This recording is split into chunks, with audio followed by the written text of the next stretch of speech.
I watched my daughter's small fingers trace circles on the fogged-up car window as rain drummed against the roof.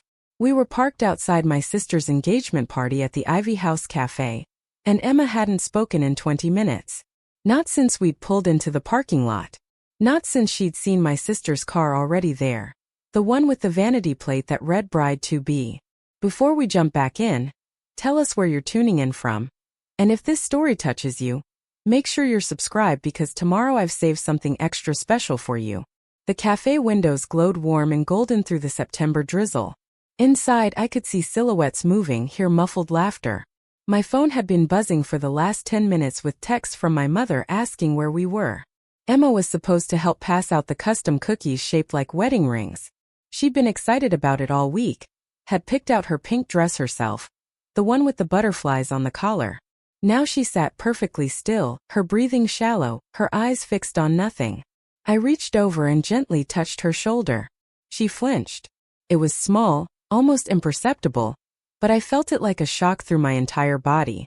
Emma never flinched from me. She was 7 years old and still crawled into my lap during movies, still held my hand crossing parking lots, still kissed my cheek every single morning before school. "Sweetie," I said softly, "we don't have to go in if you don't want to. We can go home. We can get pizza and watch that movie about the talking dogs. Would you like that?" She didn't answer. Her finger kept moving on the glass, around and around, leaving a clear trail through the condensation. I watched the pattern, trying to understand what she was drawing. It looked like nothing. Just circles. Endless nervous circles. "Emma," I tried again. "Can you tell me what's wrong?" Her hand stopped. For a moment, everything was still except the rain and the distant sound of someone laughing inside the cafe. Then, so quietly I almost didn't hear it, she whispered 3 words that would shatter everything I thought I knew about my family. She hit me. The rain got louder. Or maybe that was just the blood rushing in my ears.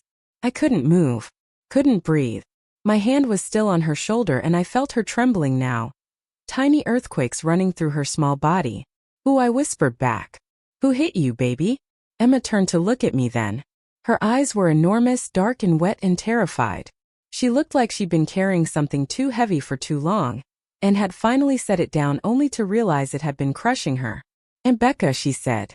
And then, as if she needed to make sure I understood, as if she thought maybe I wouldn't believe her, she added, "Last time, when you were in the bathroom, she said I was being annoying.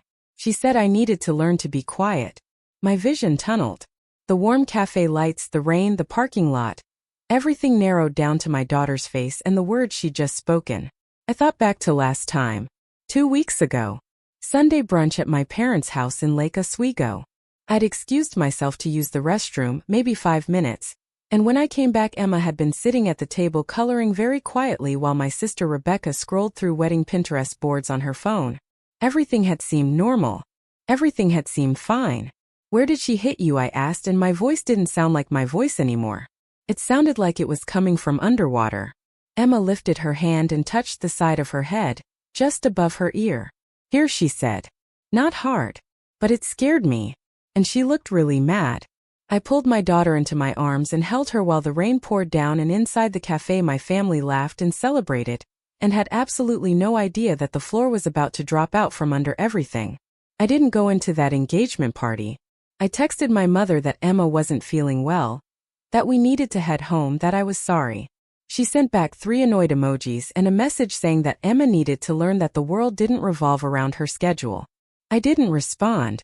I started the car and drove through the rain-slick streets of Portland, past the coffee shops and food carts and bookstores, all the familiar landmarks of the city I'd lived in my entire life, and every single thing looked different now. Emma fell asleep in the back seat before we even got home. I carried her up the stairs to our apartment, her head heavy on my shoulder, her butterfly dress damp from the rain. I tucked her into bed and sat beside her in the dark, listening to her breathe, watching the way the streetlight outside threw shadows across her walls.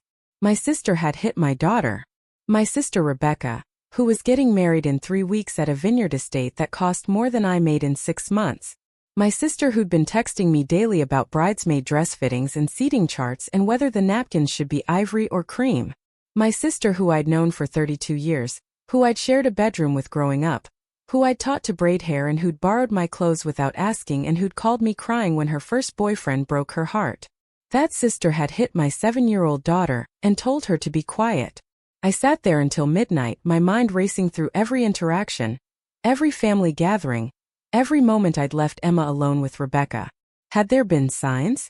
Had I missed something? Emma had been quieter lately around my family, had stopped volunteering to help with things, had started asking if she could stay home when I visited my parents. I chalked it up to her being tired, to school starting, to normal kid moods. I'd been wrong. My phone buzzed on Emma's nightstand. A text from my mother. "We missed you tonight." Rebecca was disappointed. She wanted Emma to be part of the toast. "Please don't make this about you, Sarah. This is her time." I stared at that message for a long time. This is her time. As if time was something that could belong to one person. As if my daughter's safety was less important than my sister's engagement party. As if I was the one being difficult. I didn't sleep that night. I lay in my own bed staring at the ceiling, listening to the rain that wouldn't stop, trying to figure out what to do next. In the morning, I called my best friend Nina before the sun came up. She answered on the second ring, her voice thick with sleep. "This better be good, Mitchell," she mumbled. "Nina," I said, and my voice cracked. "I need your help.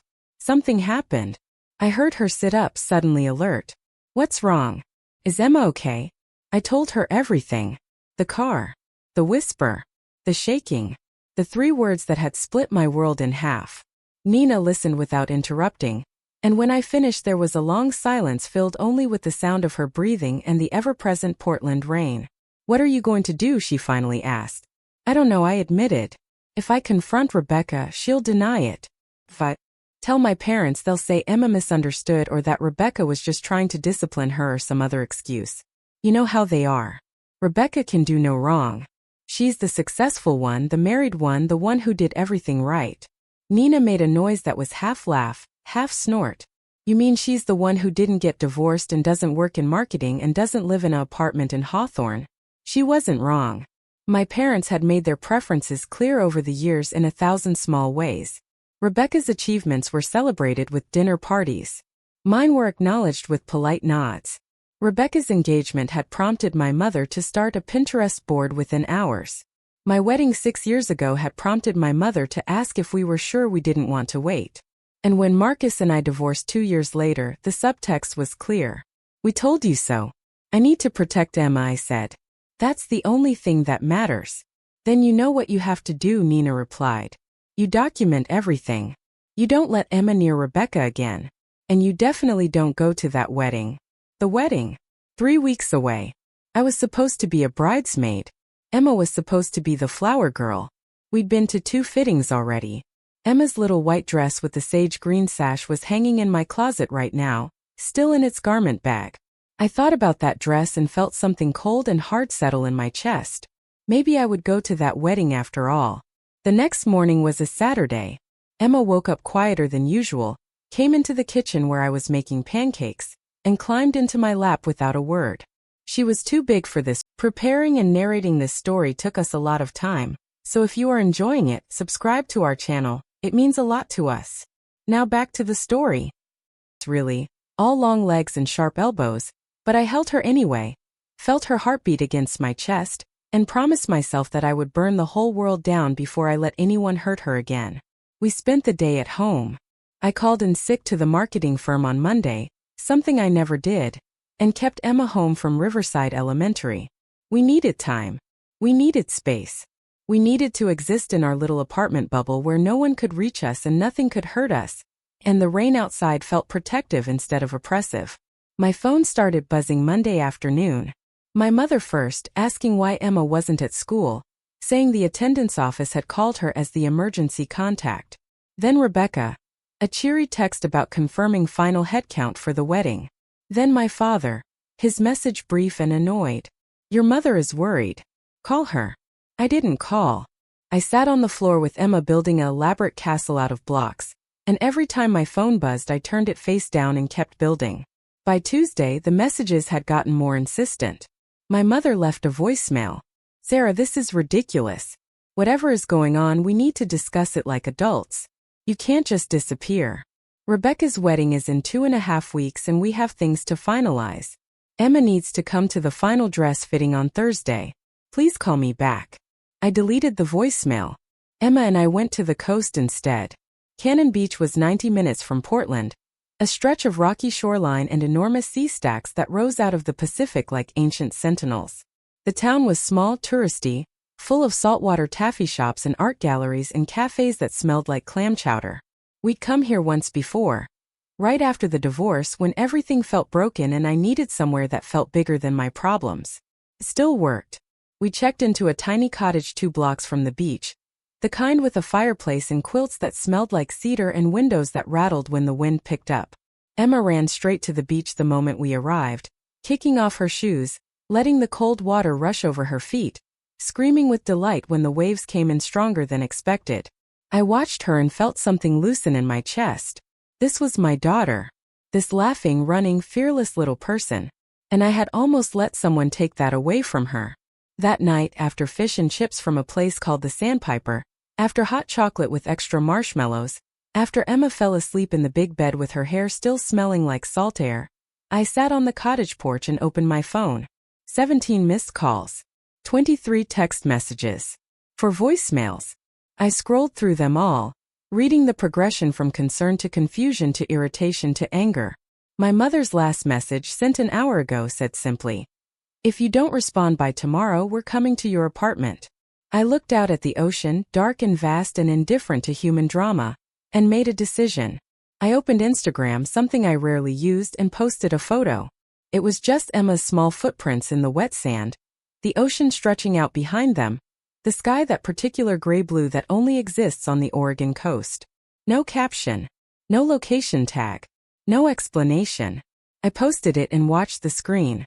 Within minutes, the views started climbing. My mother saw it. My father saw it. Rebecca saw it. I knew because Rebecca commented immediately. "Beautiful. Miss you guys. Can't wait to see you Thursday." I didn't respond. I just turned off my phone and went inside and climbed into bed next to my sleeping daughter and listened to the sound of waves crashing in the darkness. We stayed at the beach for 3 days. We collected agates and flew a kite and ate too much ice cream. Emma talked more than she had in weeks, telling me about school and her friends and a boy named Tyler who always took the good crayons. She didn't mention Rebecca. She didn't ask about the wedding. She was just a kid again, unburdened and free. On the 3rd day, I posted another photo. This one was of Emma building a sandcastle, her face scrunched up in concentration, her hands covered in wet sand. Again, no caption. Again, I watched the views climb and the worried comments appear. My mother called 6 times that day. I didn't answer. Nina called once. Picked up. "They're losing their minds," she reported. "Your mom called me asking if I knew where you were. I told her you needed space. She said that was selfish and immature, and that you were ruining Rebecca's wedding experience."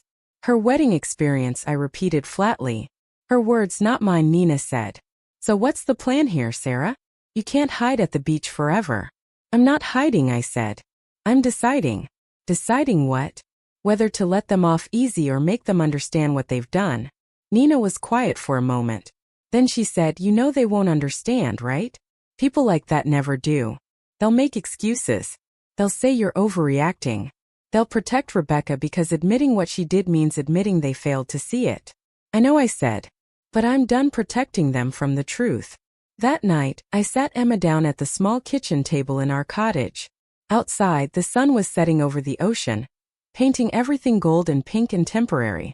I poured us both apple juice in the cottage's mismatched mugs and tried to figure out how to have a conversation I'd never wanted to have. "Emma," I started, "you know how Aunt Becca is getting married soon?" She nodded, suddenly wary. "And you know how you were going to be the flower girl?" Another nod, smaller this time. "I need you to know something," I said carefully. "What Aunt Becca did to you, hitting you, that was wrong. It was very wrong. And it's not your fault. You didn't do anything to deserve that. You understand?" Emma's eyes filled with tears. "I was being loud," she whispered. "I was asking too many questions about the wedding flowers and she got mad and her voice broke. She grabbed my arm really hard and she hit the side of my head and she said I needed to learn when to shut up." The gold light from the sunset suddenly felt too bright. I reached across the table and took my daughter's hands in mine. They were so small. So impossibly small. Listen to me, I said, and my voice was shaking, but I kept going. You are allowed to ask questions. You are allowed to be excited. You are allowed to be loud and curious in yourself. And nobody, not Aunt Becca, not anyone, has the right to put their hands on you. Do you understand? Nobody. Emma nodded, tears spilling down her cheeks. I'm not mad at you, I continued. I'm mad at her. I'm mad at myself for not seeing this sooner. And I'm going to make sure it never happens again. Are we still going to the wedding? Emma asked in a tiny voice. I looked at my daughter, at her tear-stained face and her trembling lip and her eyes that held too much fear for a 7-year-old. And I felt something crystallize inside me. Something cold and clear and absolutely certain. Yes, I said. We're going to the wedding. But things are going to be different now. We drove back to Portland on Thursday morning. My phone had been off for 3 days, and when I finally turned it back on, it practically exploded with notifications. Voicemails, texts, missed calls, social media messages. I ignored all of them and drove straight to my apartment in Hawthorne, helped Emma carry her suitcase upstairs, and then finally, only then, I called my mother. She answered before the first ring finished. Sarah, her voice was sharp with relief and anger. Where have you been? We've been worried sick. Rebecca is beside herself. The dress fitting was today and you just vanished without a word. I had my own fitting to worry about, I said calmly. Emma needed some time away. Time away? Sarah, the wedding is in 2 weeks. 2 weeks? Do you have any idea how stressful this has been for your sister? She's been trying to reach you, trying to make sure everything is perfect, and you just disappeared to the beach like nothing matters. I sat down on my couch, looked at Emma playing quietly with her stuffed animals in the corner, and said, I need to talk to you and Dad. In person. Tonight. There was a pause. About what? About Rebecca, I said. And Emma. And something that happened that you need to know about. My mother's voice changed, became defensive. What are you talking about? What happened? Not over the phone, I said. Tonight. Your house. Just you and Dad. Not Rebecca. Sarah, if this is some kind of drama, I don't have time for it right now. We have a wedding tonight, I interrupted. 7 o'clock. I'll be there. I hung up before she could argue. I arrived at my parents' house in Lake Oswego at exactly 7 o'clock. The neighborhood was the kind where every lawn looked professionally maintained, and every driveway held cars that cost more than my annual salary. My parents' house sat at the end of a cul-de-sac, a sprawling craftsman with a wraparound porch and flower boxes that my mother tended every weekend. I'd grown up in this house, had learned to ride a bike on this smooth suburban street, had kissed my first boyfriend under the big oak tree in the front yard. Now, pulling into the driveway, it felt like approaching enemy territory. Emma was with Nina for the evening. I'd asked my friend to keep her overnight, hadn't explained why, but Nina knew me well enough not to push. She just hugged me hard at her doorway and whispered, "Burn it all down if you have to," before taking Emma's hand and leading her inside to where Nina's own daughter was already setting up a blanket fort in the living room. I sat in my car for a moment, hands on the steering wheel, watching the warm light spill from my parents' windows. I could see my mother moving past the kitchen window, probably cleaning something that didn't need cleaning. My father would be in his study, pretending to read the newspaper but actually avoiding whatever confrontation he sensed coming. They had no idea what I was about to tell them. No idea that their perfect world, their perfect daughter, their perfect wedding plans were built on a foundation that was about to crack wide open. I got out of the car and walked to the front door. It opened before I could knock. My mother stood there in her usual evening uniform of pressed slacks and a cashmere sweater, her hair perfectly styled, her expression hovering somewhere between relief and annoyance. Finally, she said, "Come in. Your father's waiting." The house smelled the way it always did, like vanilla candles and the lavender cleaning spray my mother bought in bulk from some expensive boutique. Everything was immaculate. The hardwood floors gleamed. The throw pillows on the couch were arranged at precise angles. Fresh flowers sat in a crystal vase on the entry table, white roses that probably came from the same florist Rebecca was using for the wedding. My father emerged from his study, still wearing his work clothes minus the tie.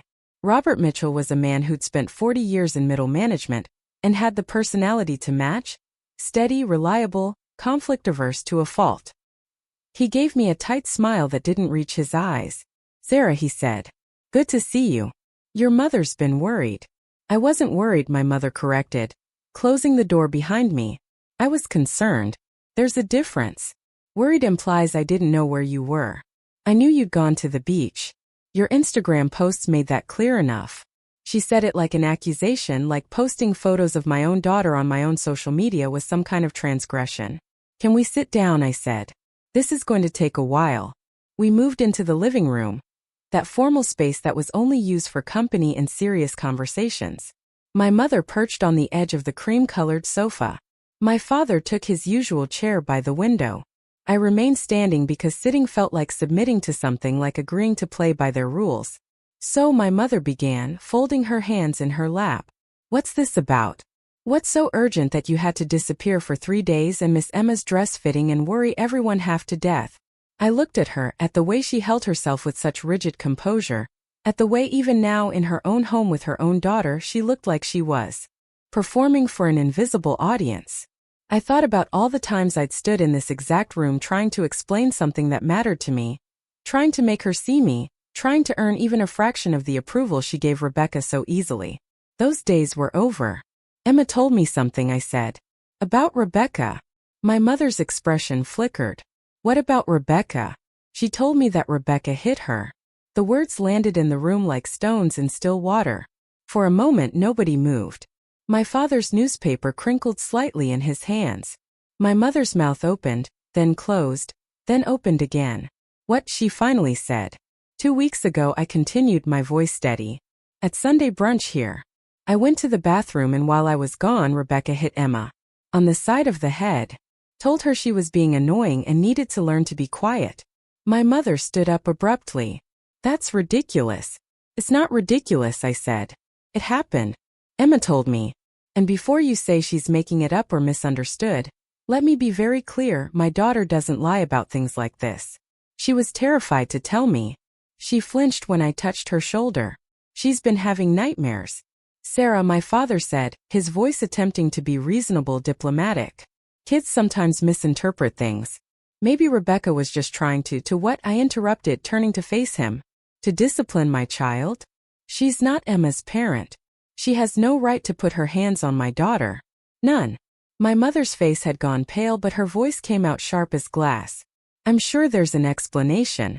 Rebecca would never, she did, I said flatly.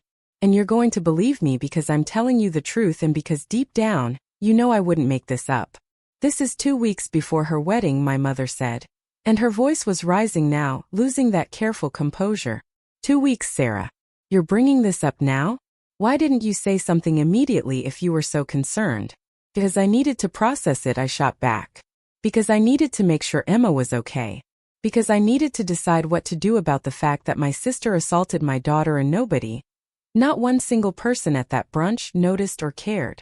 Assaulted, my mother repeated, and she actually laughed, this sharp bitter sound. Oh, Sarah. Always so dramatic. So ready to make everything about you. There it was. The word I'd been waiting for. Dramatic. The same word they'd used when I cried too hard at my grandmother's funeral. The same word they'd used when I said I was unhappy in my marriage. The same word they used any time I expressed an emotion they found inconvenient. This isn't about me, I said, and my voice was quiet now, dangerous. This is about Emma. This is about her safety. And if you can't see that, if you're more concerned about Rebecca's wedding than your granddaughter's well-being, then that tells me everything I need to know. My father stood up, attempting to mediate. Let's all just calm down. I'm sure we can discuss this rationally. I'm calm, I said. I'm perfectly calm. I'm also perfectly clear. Rebecca hit my child. I will not allow Emma to be around her unsupervised again. And I think Rebecca owes Emma an apology at the very least.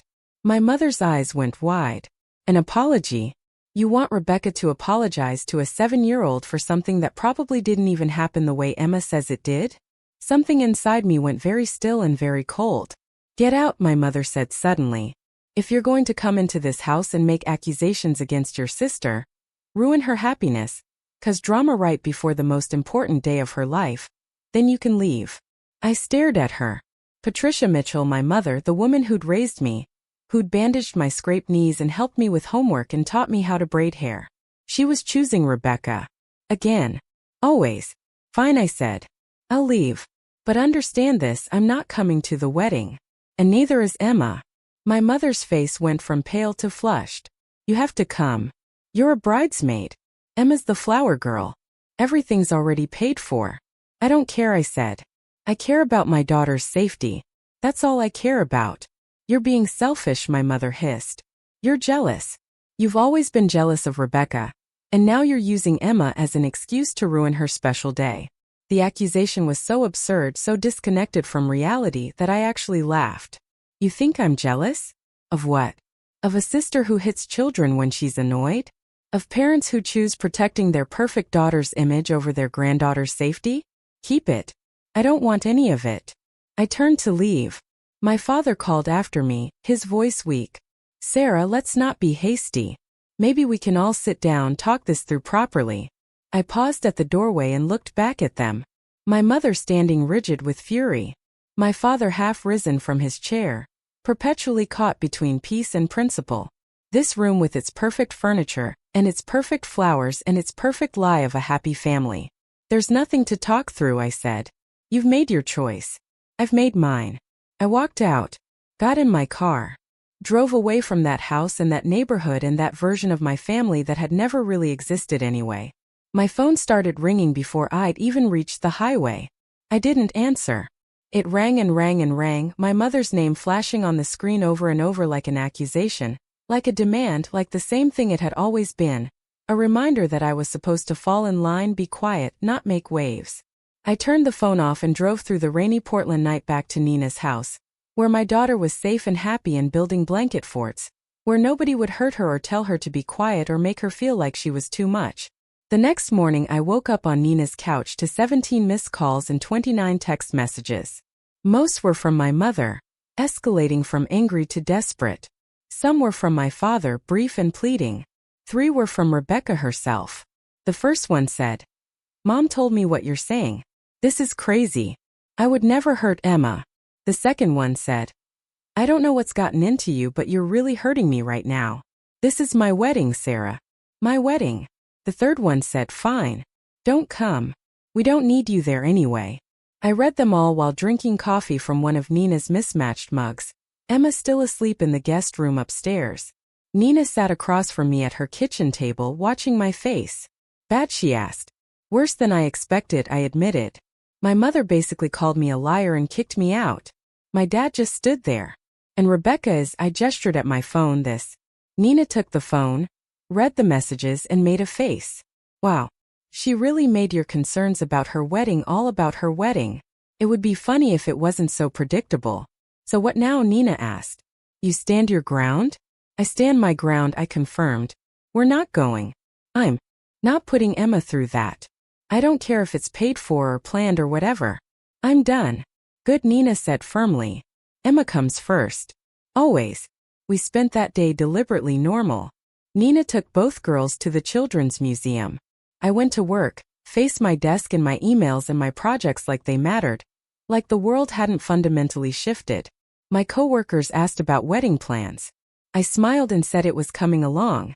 Nobody needed to know that I just burned every bridge to the family I grew up in. That evening, after picking up Emma, after dinner and bath time and stories, after my daughter fell asleep in her own bed back in our Hawthorne apartment, I sat on my couch and finally turned my phone back on. The messages had multiplied. My mother had left 4 voicemails, each one a progression from anger to bargaining. In the last one, her voice was thick, almost tearful. Sarah, she said. Please. Let's talk about this. I know you're upset, but we can work this out. Rebecca feels terrible. She wants to talk to you. She wants to explain. Please don't do this. Please don't ruin her wedding over a misunderstanding. A misunderstanding. That's what we were calling it now. There was also a message from Aunt Linda, my mother's sister, who I actually liked. Sarah, honey, your mom called me. I don't know what's going on, but whatever it is family. Try to work it out. Life's too short for grudges. And one from my cousin Bethany. Girl, what is happening? Your mom is spiraling. Rebecca's crying. Everyone's taking sides. Did something actually happen, or is this just wedding stress? I deleted them all. Except one. There was a voicemail from a number I didn't recognize. I almost deleted it too, but something made me listen. Ms. Mitchell, a professional voice said, "This is Olivia Chun from Evergreen Estate Events. I'm the wedding coordinator for the Hartford Mitchell wedding. I received a call from Patricia Mitchell this evening asking about canceling certain services related to the flower girl and one bridesmaid position. I wanted to reach out directly before making any changes. Could you please call me back at your earliest convenience to discuss? Thank you." I sat very still. My mother was already trying to erase us from the wedding, canceling Emma's flower girl arrangements, removing my bridesmaid spot, rewriting the story so that we'd never been part of it at all. Fine. Two could play that game. I opened my laptop and started typing. I wasn't sure exactly what I was doing at first, just letting words pour out, all the things I'd never said, all the times I'd swallowed my truth to keep the peace.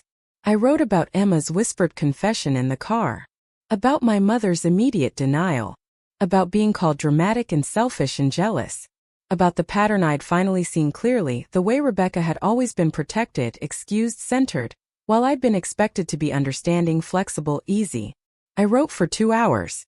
When I finished, I had something that was part testimony, part manifesto, part goodbye letter to a family that had never really seen me.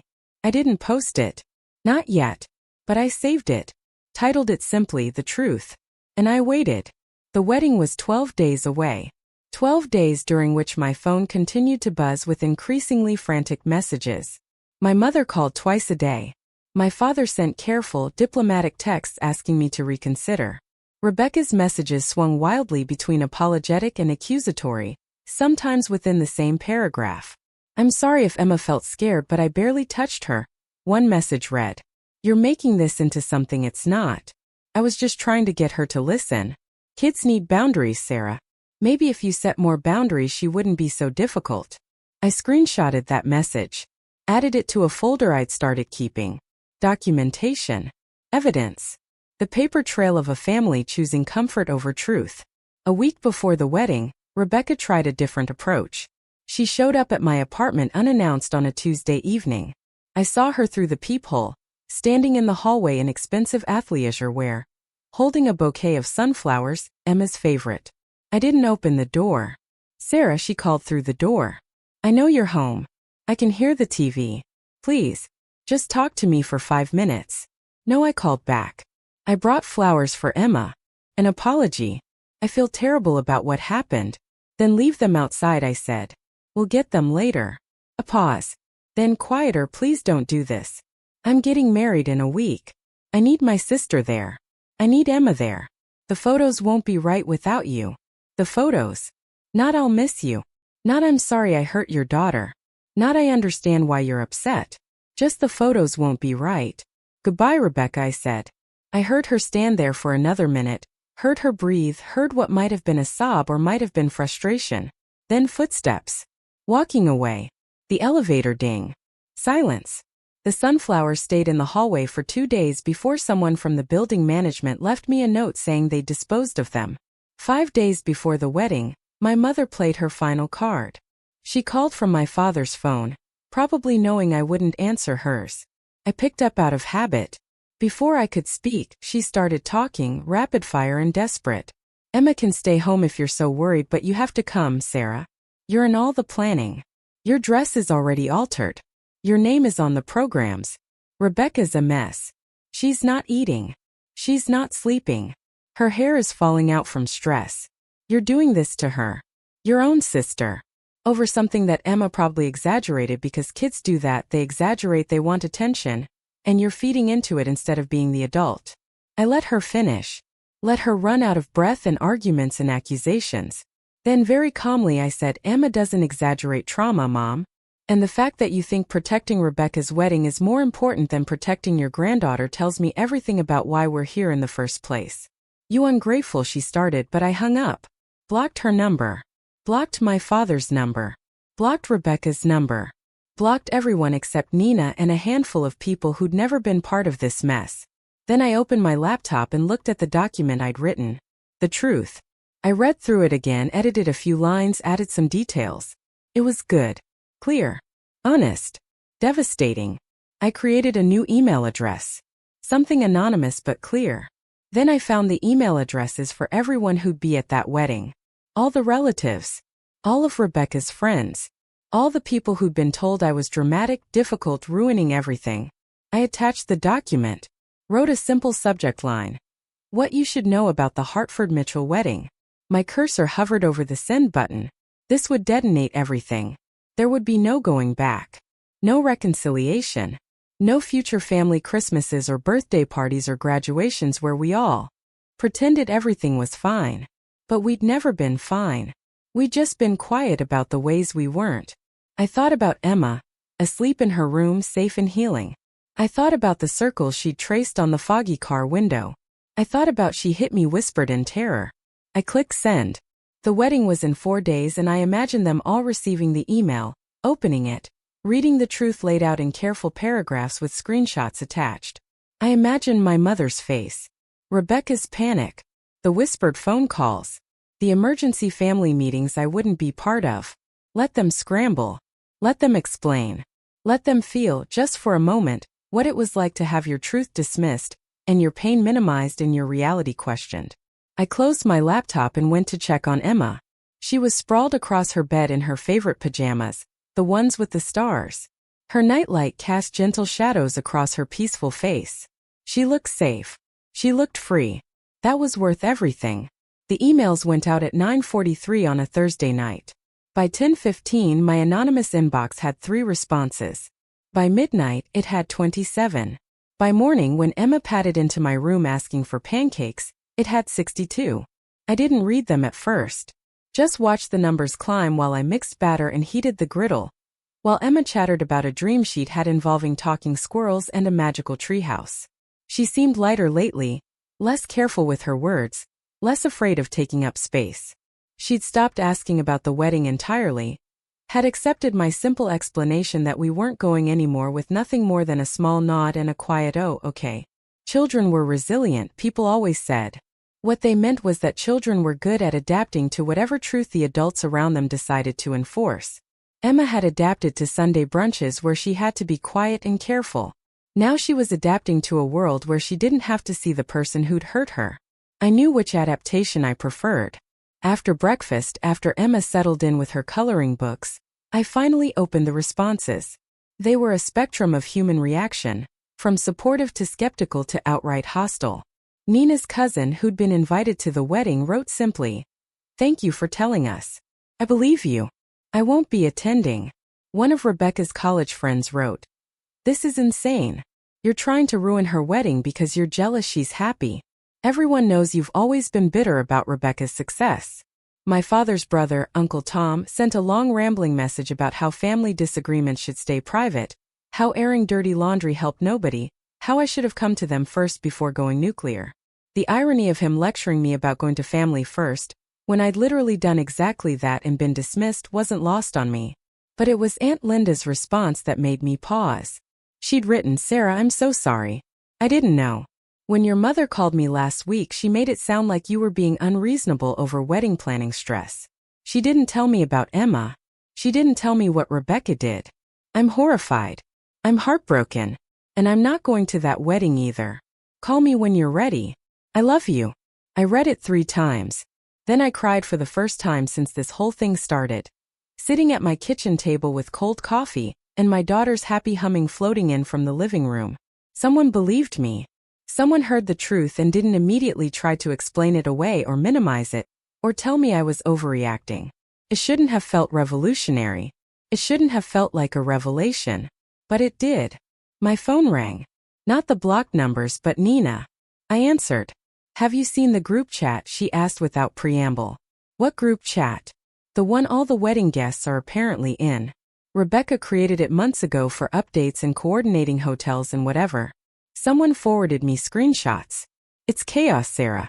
Complete chaos." She sent them through while we were still on the phone.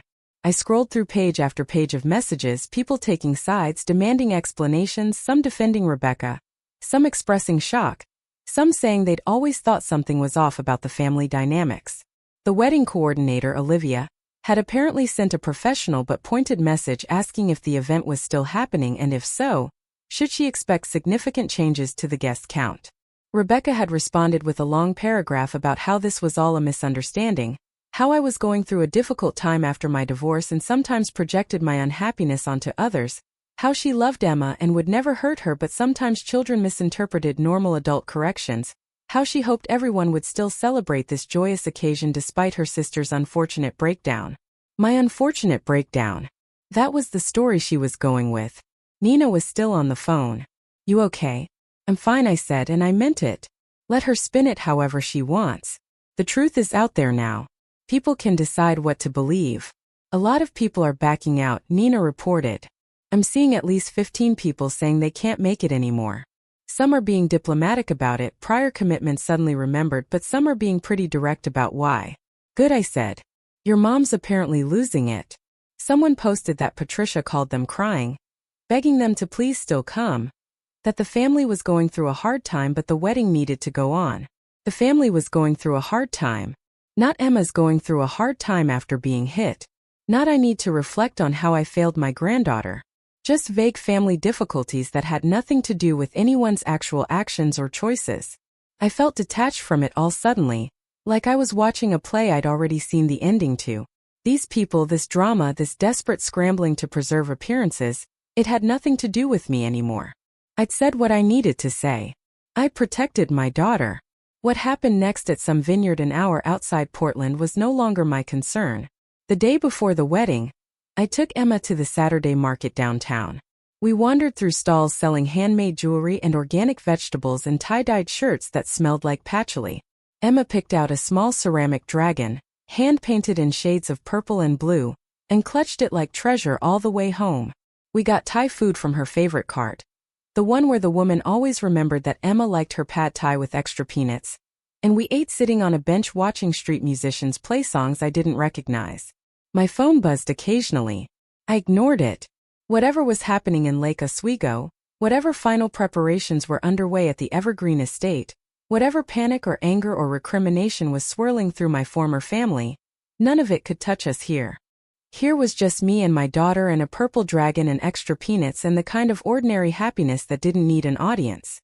That evening, after Emma went to bed, I allowed myself to look at the messages I'd been avoiding. My mother had found a way around the block, messaging me from someone else's phone. The message was long, rambling, desperate. "Sarah, please," it began.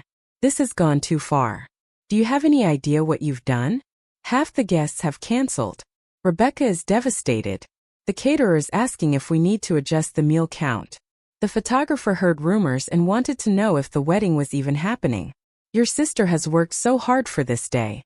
She's dreamed about this since she was a little girl. And you're destroying it over something that Emma misconstrued. Children don't understand context. They don't understand that sometimes adults need to be firm with them.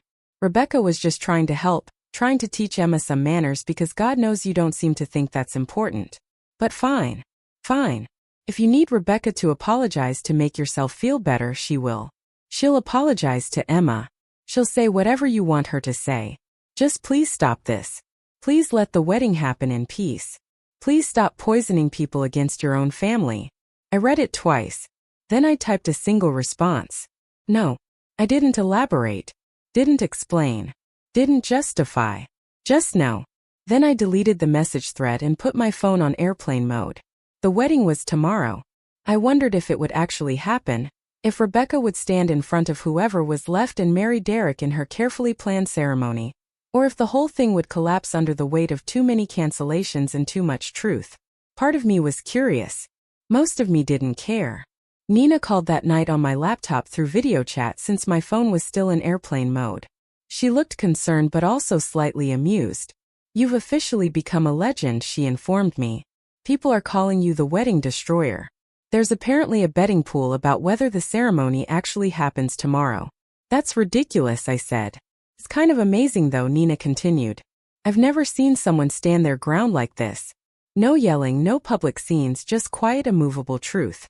It's honestly inspiring." "I don't feel inspiring," I admitted. "I just feel tired." "That's because you've been carrying the weight of other people's denial for years," Nina said gently. "You're tired because you finally put it down. Give yourself time to adjust to not being crushed." She wasn't wrong. I had been crushed, I realized. compressed into a smaller, quieter version of myself to make room for Rebecca's brightness, my mother's need for perfection, my father's need for peace. And now, stretched back to my full size, everything ached. "What are you doing tomorrow?" Nina asked. I thought about it. Tomorrow, while my sister may or may not be getting married at a vineyard estate, while my mother may or may not be greeting guests and pretending everything was fine, while my father may or may not be walking Rebecca down an aisle, I would be here. In my apartment. With my daughter. Something normal, I said. Something that has nothing to do with weddings or family or any of this. Maybe the zoo. Emma's been wanting to see the new penguin exhibit. Perfect, Nina said. Normal is underrated. The wedding was scheduled for 2 in the afternoon. I woke up that morning to pale September sunlight and the sound of Emma singing to herself in her room. I made coffee, scrambled eggs, avoided my phone. Nina had agreed to take Emma to the zoo with her own daughter, giving me the afternoon to myself. I wasn't sure what I'd do with the time. Maybe nothing. Maybe sit in silence and let myself feel whatever came up without judgment or analysis. Emma was excited about the penguins, talking nonstop through breakfast about whether they'd be swimming or sleeping and did I think they knew how to play games and could penguins be friends with people. I braided her hair, packed her backpack with snacks and her water bottle, watched her skip down the stairs ahead of me toward Nina's waiting car. "Call if you need anything," Nina said through her car window, her eyes searching my face. "I will," I promised. "Have fun with the penguins." They drove off and I was alone. It was 11 in the morning. 3 hours until the wedding started. If it started. I went back upstairs, changed into comfortable clothes, made another cup of coffee, sat on my couch with a book I'd been meaning to read for months. Couldn't focus on a single word. My mind kept drifting to the Evergreen estate, to what might be happening there right now. Was Rebecca getting her hair done? Was my mother frantically checking RSVPs? Was Derek wondering what he was marrying into? At noon, my laptop dinged with an email. The anonymous account I'd created. I almost didn't open it, but curiosity won out. It was from Olivia, the wedding coordinator. The subject line read, "You should know. Ms. Mitchell," the email began. "I'm not sure if you'll see this, but I felt you deserved an update. As of this morning, we've had 42 cancellations for the Hartford Mitchell wedding. That's out of an original guest list of 115. The bride's mother called me at 7 a.m., asking if we could rearrange the seating chart to make the remaining guests look less sparse. The bride herself called at 8 asking if we could reduce the centerpiece count to save money. At 9, the groom's parents called asking if they could speak with you directly. I told them I didn't have your contact information, which was true at the time. At 10, the bride called again and asked if we'd ever had a wedding completely fall apart before. I told her no, not like this. She cried for 20 minutes. I'm telling you this not to be cruel, but because I've coordinated over 300 weddings and I've never seen anything like what your email revealed. I've seen family drama, yes. Cold feet, absolutely. But I've never seen a bride's own sister expose abuse and watch half the guest list choose the child's safety over social obligation. I hope your daughter is okay. I hope you're okay.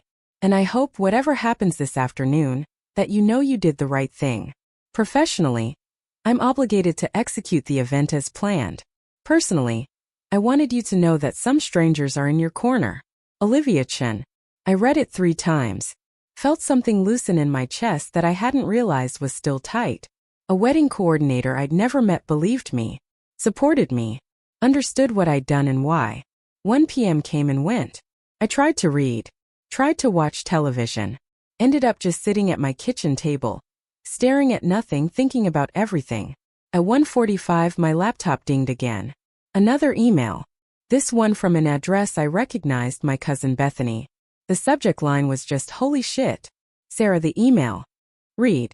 I'm sitting in my car outside the venue and I don't think I can go in. There are maybe 30 cars in the parking lot. Maybe. The place looks half empty. Your mom is standing at the entrance in her mother of the bride dress looking like she's aged 10 years. Rebecca apparently locked herself in the bridal suite an hour ago and won't come out. Derek is chain-smoking behind the building. I saw him when I pulled up. His parents look pissed.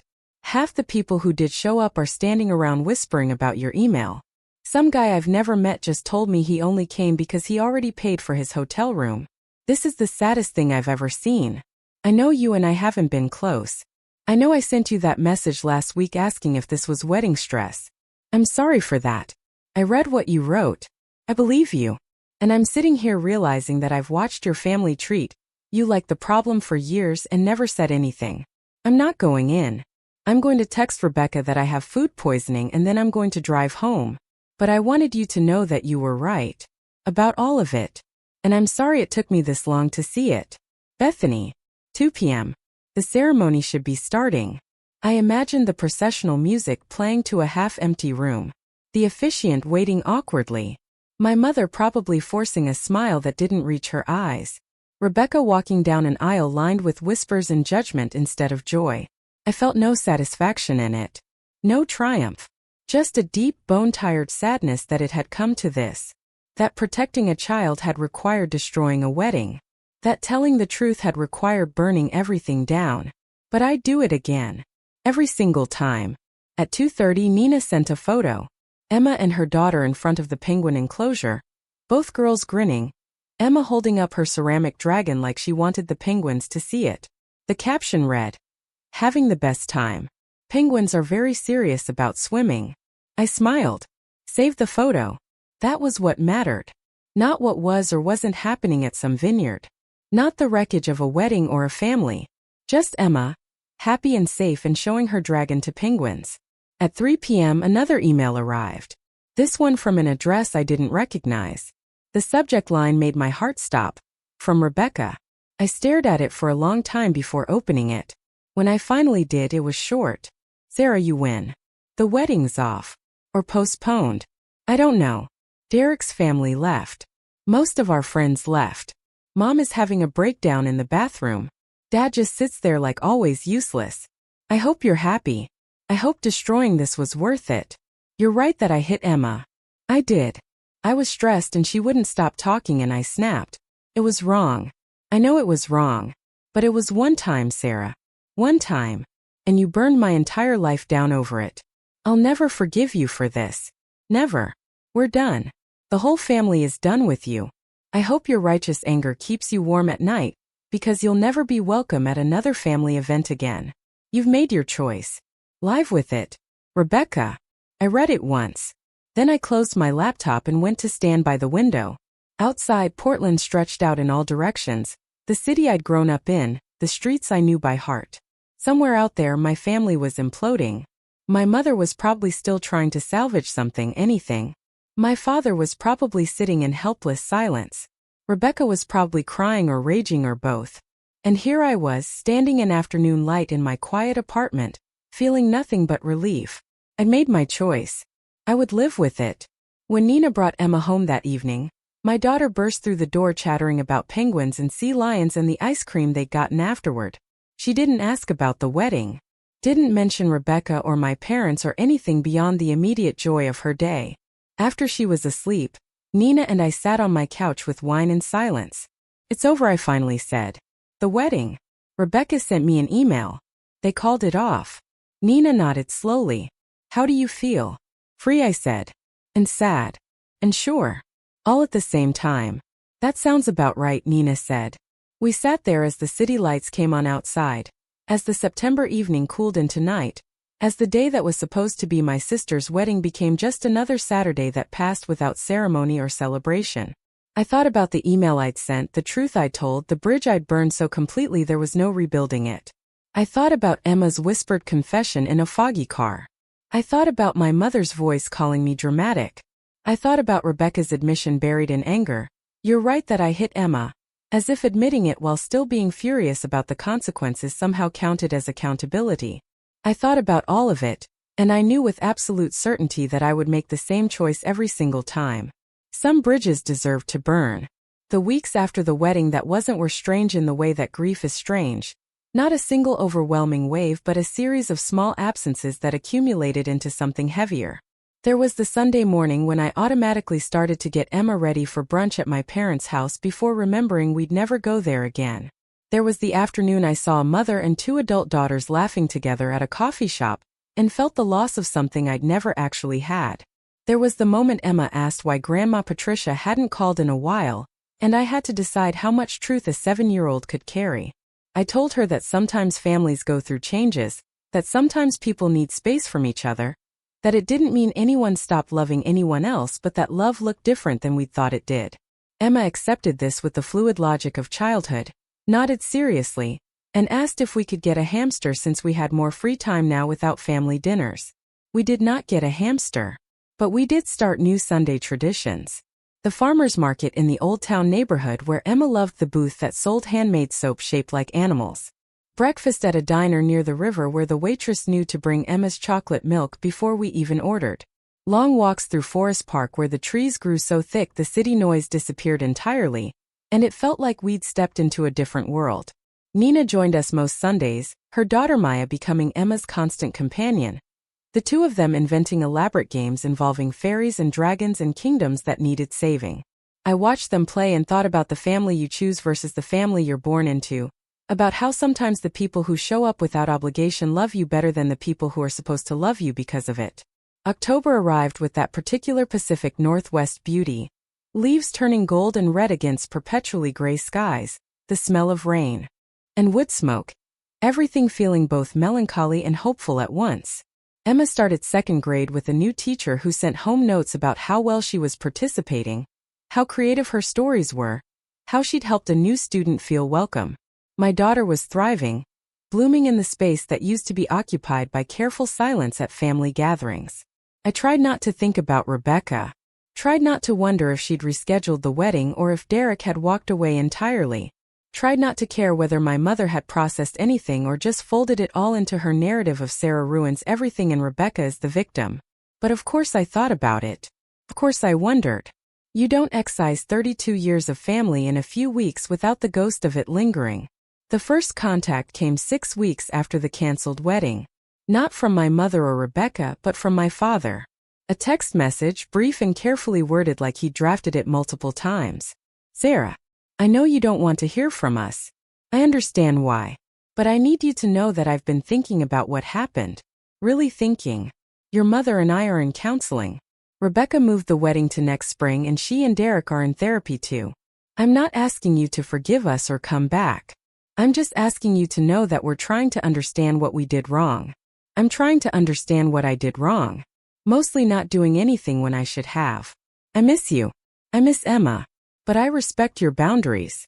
I just wanted you to know we're working on being better. Even if it's too late for you to see it. Dad. I read it standing in the produce section of the grocery store, holding a bag of apples, surrounded by strangers living their ordinary lives. I read it 3 times and felt something crack open in my chest that I'd kept carefully sealed. He wasn't asking for anything. Wasn't demanding I come back or forgive or make it easy. Just telling me they were trying. Just admitting fault. Just saying I miss you without making it my responsibility to fix. I didn't respond right away. Put my phone back in my pocket, finished my shopping, drove home, put groceries away.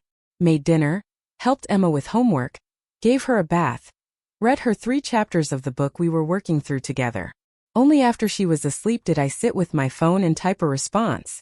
Dad, thank you for telling me. I appreciate that you're getting help. I'm not ready for contact yet. Maybe someday. But I needed to hear that you understand why I did what I did. That means something. Sarah. I hit send before I could second guess it. My father responded within minutes. I understand. Take all the time you need. I love you. 3 words I couldn't remember him saying in years. I love you.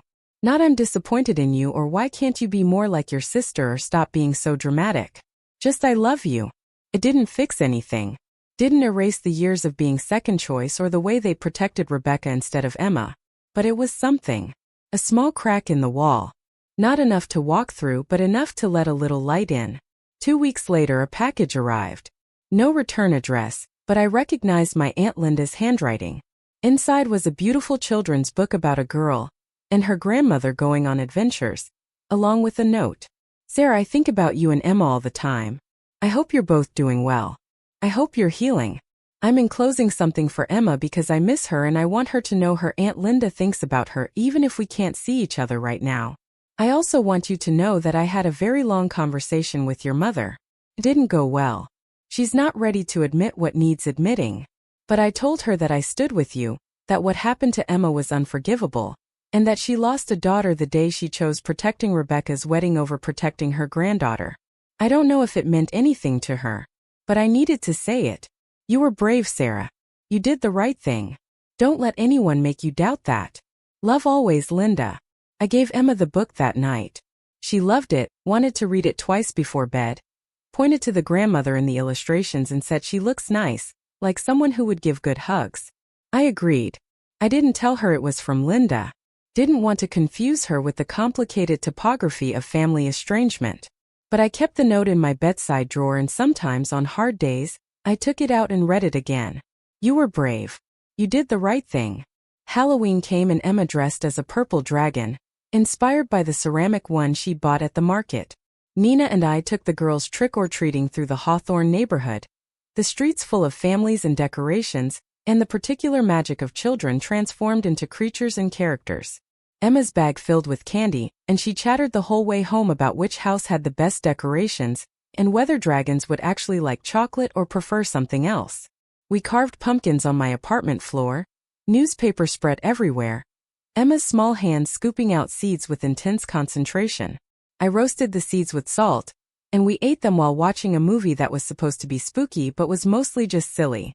Emma fell asleep on the couch, her dragon costume still on, orange pumpkin guts somehow in her hair.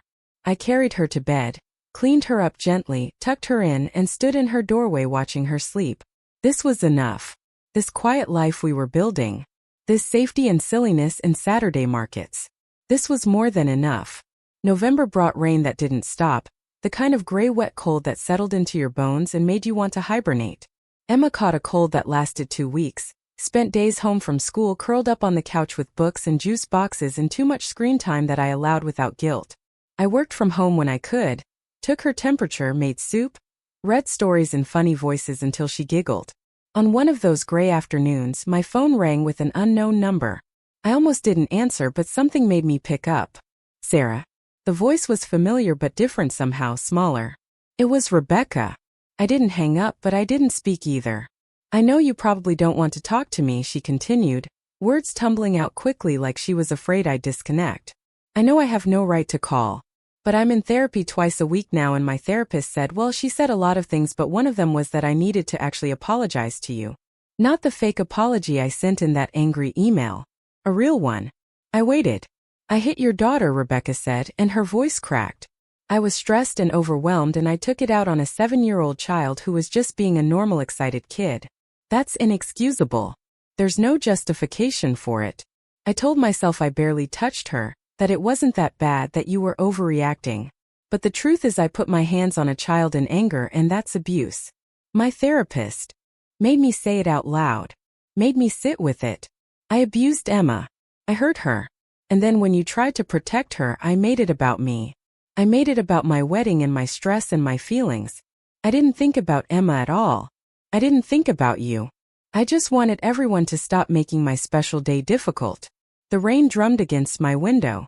Emma coughed from the couch where she was watching cartoons. I'm not calling to ask for forgiveness, Rebecca continued. I don't deserve that. I'm calling to tell you that you were right. About everything. About me, about Mom, about how our family works. You were right and I was wrong, and I'm sorry. I'm so sorry. If you want to hang up now, I understand. But I needed you to hear that. You deserve to hear that. Why now, I finally said. Why 6 weeks later? Because it took me 6 weeks to stop being angry and start being honest, she said quietly. It took Derek almost leaving. Took Mom having a breakdown. It took my therapist asking me to describe what I did to Emma from Emma's perspective instead of mine. When I did that, when I imagined being 7 years old and having an adult hit me for being excited, I finally got it. I finally understood what I'd done. And I was horrified. Silence stretched between us, filled with rain and regret, and the distant sound of cartoon music. How is Emma? Rebecca asked softly. She's good, I said. She's healing. She doesn't flinch anymore when I touch her shoulder. I heard Rebecca's breath catch, almost a sob. I did that to her. I made her afraid.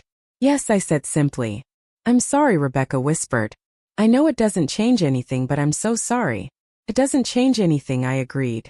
But I'm glad you understand now. Are we, she started then stopped. Are we ever going to be okay? As sisters? I don't know, I said honestly. Right now I need to focus on Emma and making sure she feels safe. Maybe someday we can have some kind of relationship. But it would be a different one. It would require you to do the work you're doing and keep doing it. It would require you to understand that you don't get to be around Emma until she's ready, if she's ever ready.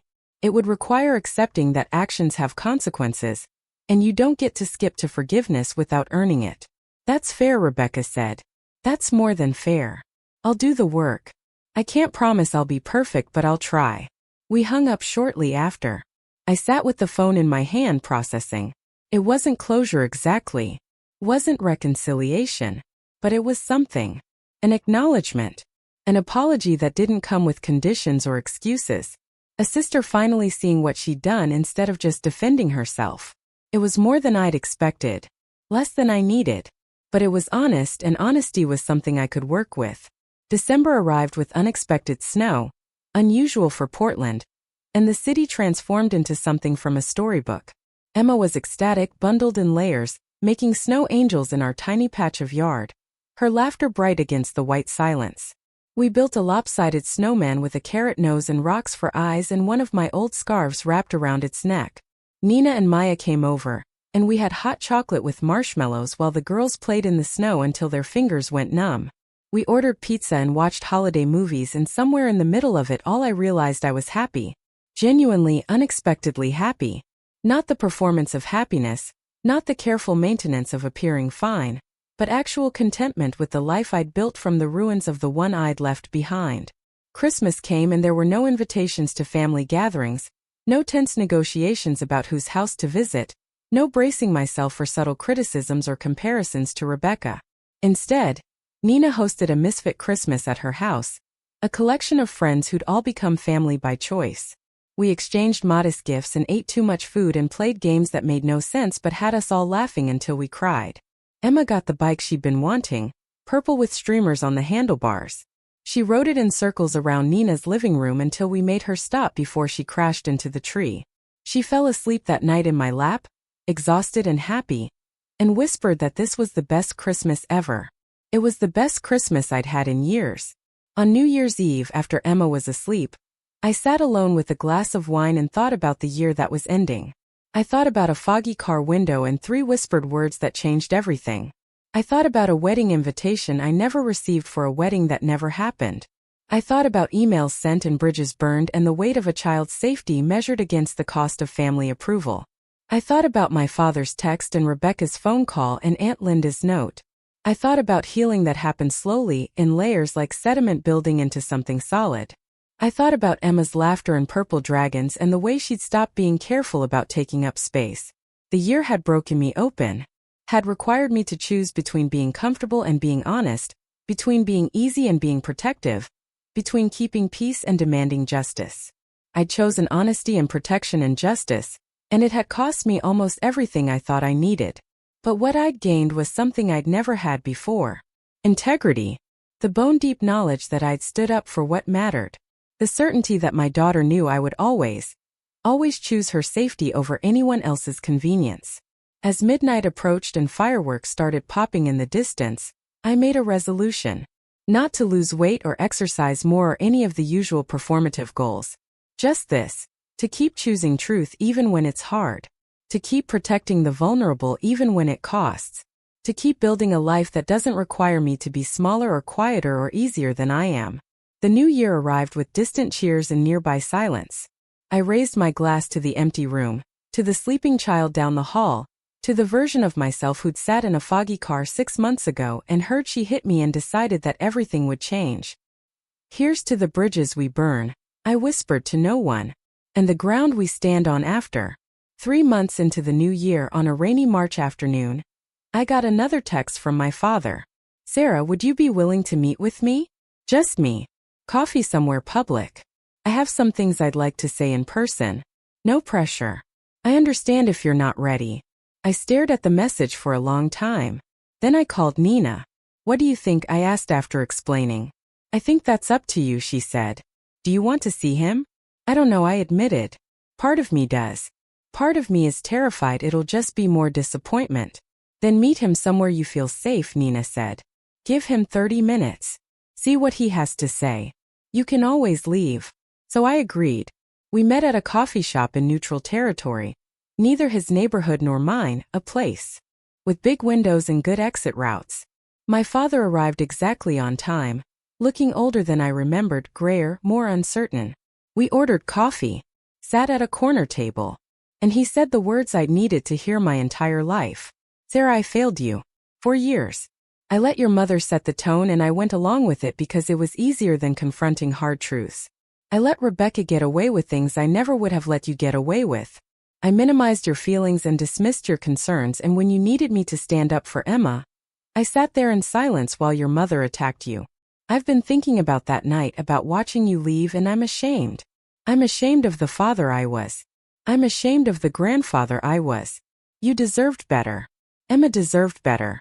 And I'm not asking for forgiveness or reconciliation. I'm just asking you to know that I see it now. I see what I did and what I didn't do, and I'm trying to be different. I'm trying to be the father I should have been all along, even if it's too late for you to benefit from it. He wasn't crying, but his voice was thick with emotion. I sat across from him, this man who'd raised me, who'd taught me to ride a bike and helped with math homework and walked me down the aisle at my wedding, and I saw him clearly for maybe the first time. Not a villain. Not a hero. Just a person who'd made terrible choices and was finally acknowledging them. Thank you, I said quietly, for saying that. We talked for an hour. He told me about the counseling, about the things he was learning about enabling and conflict avoidance. He told me that my mother was still struggling, still wanted to believe that everything was a misunderstanding, but that he'd stopped letting her version become the family truth. He told me Rebecca's wedding was back on for June, much smaller, mostly Derek's family and a few close friends. Will you be there? I asked. Yes, he said. But I told Rebecca I wouldn't walk her down the aisle.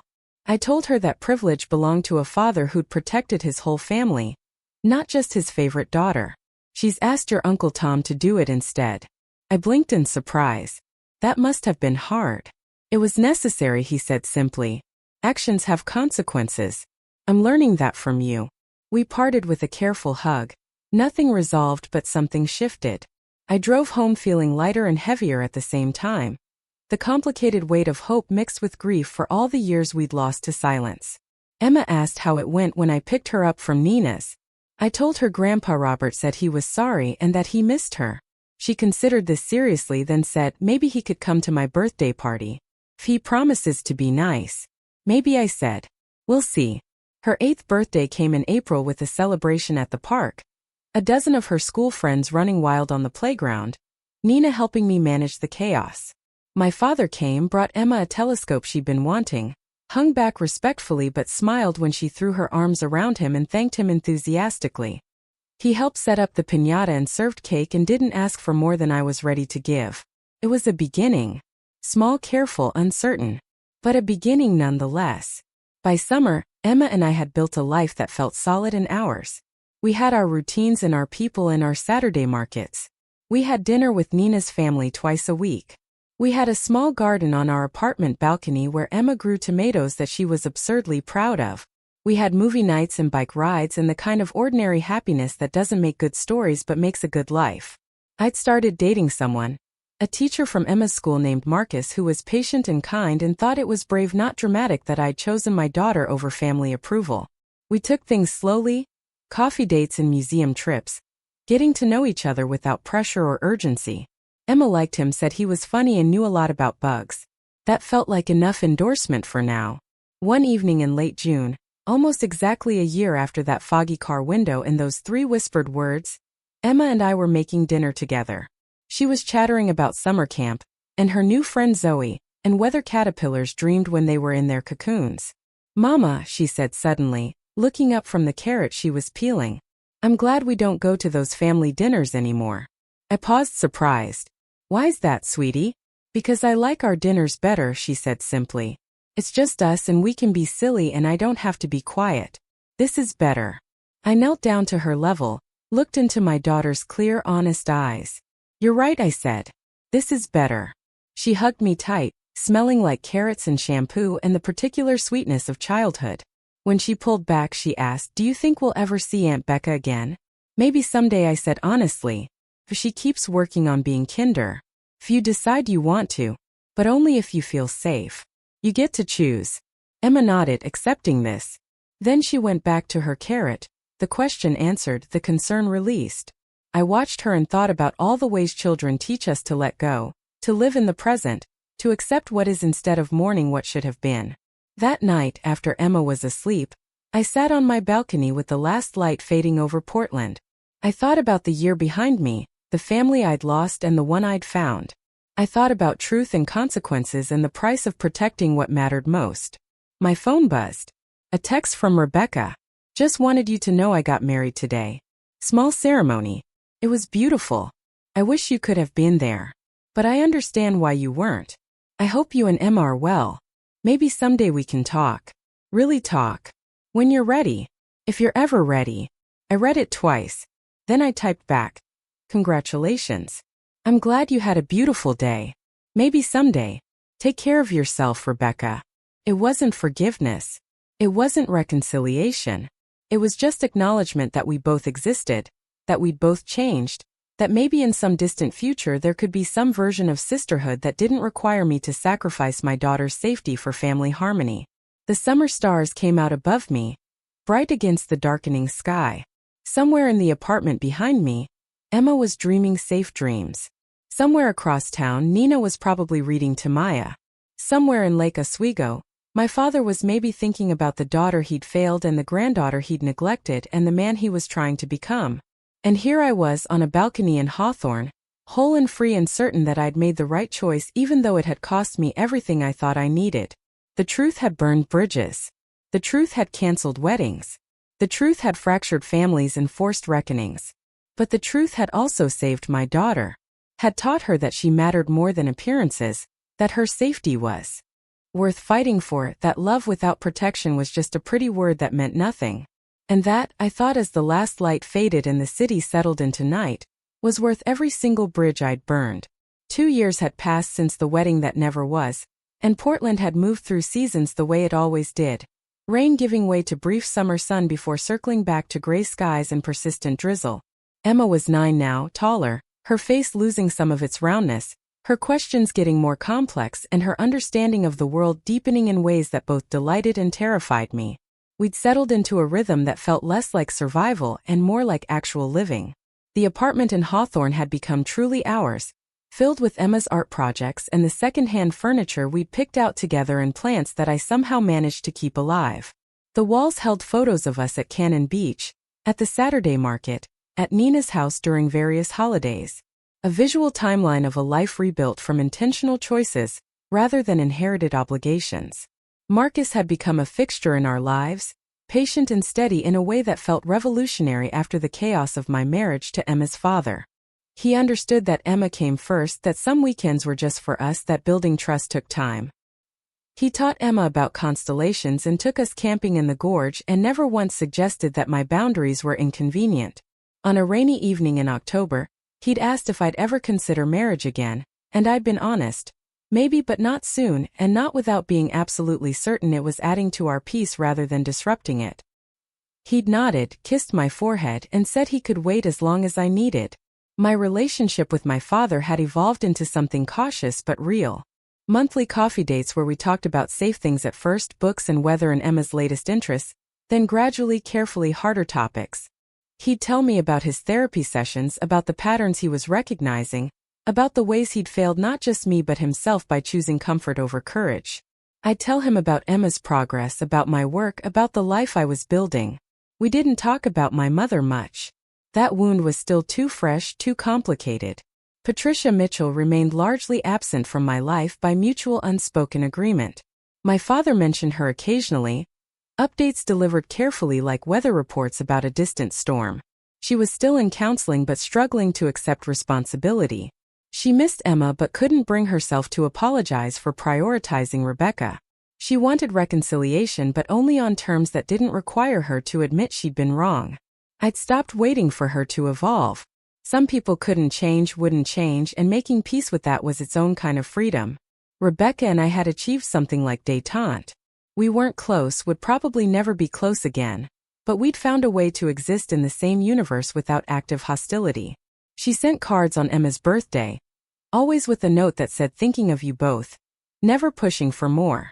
She'd had a baby that spring, a daughter named Sophie, and had sent a photo with a message that said, "Becoming a mother has made me understand even more what I took from you. I'm sorry every single day." I'd sent back congratulations and meant it.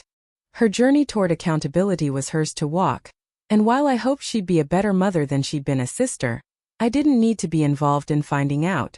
Aunt Linda had remained a steady presence, cards and occasional phone calls, invitations to lunch when she was in Portland visiting friends.